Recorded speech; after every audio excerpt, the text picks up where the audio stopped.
Welcome to my channel. As a layperson, I'd like to share my understanding of the scriptures.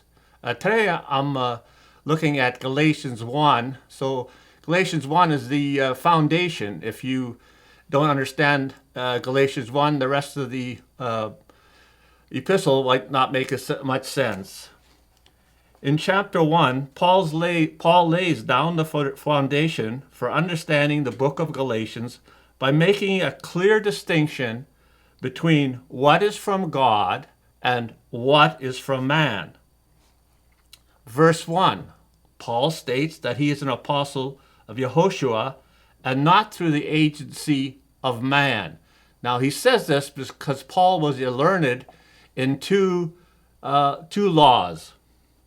One from God, which is the Mosaic law, and one from man, which is the oral Torah that the rabbis were teaching.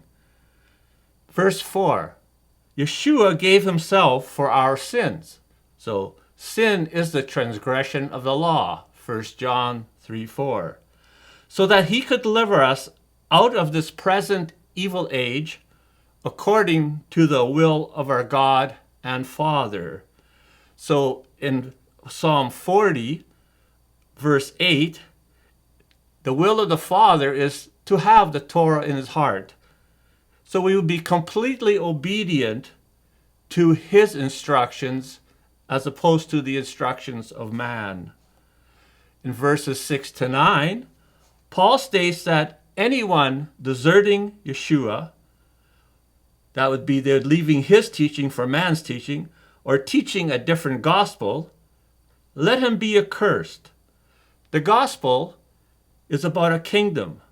By deserting Yeshua and his Torah is how one becomes accursed and cannot enter the kingdom.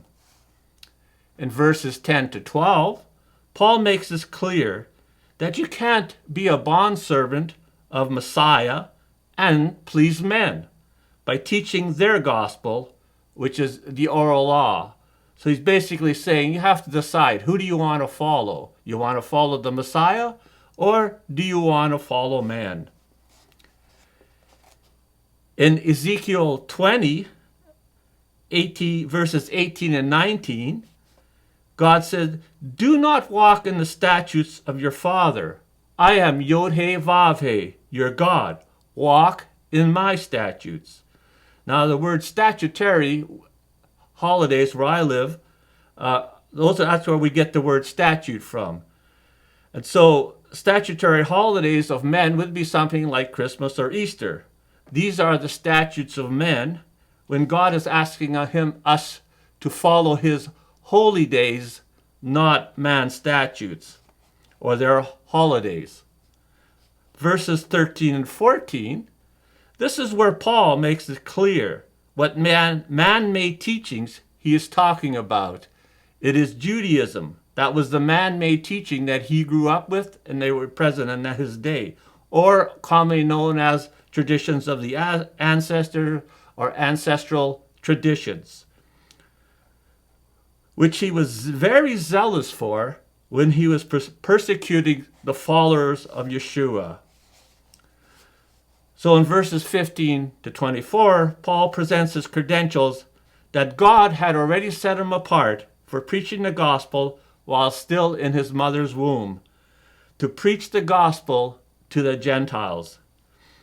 So he had limited connection to the apostles and to the congregations in Jerusalem, instead traveled abroad to Syria and places where he could preach the gospel to the Gentiles.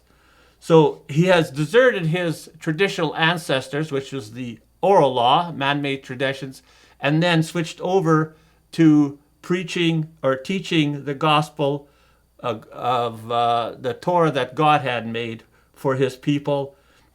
And so when he did that, then he became the persecuted one. If you like what you heard, share with someone. And if you don't, share with everybody. Thank you very much.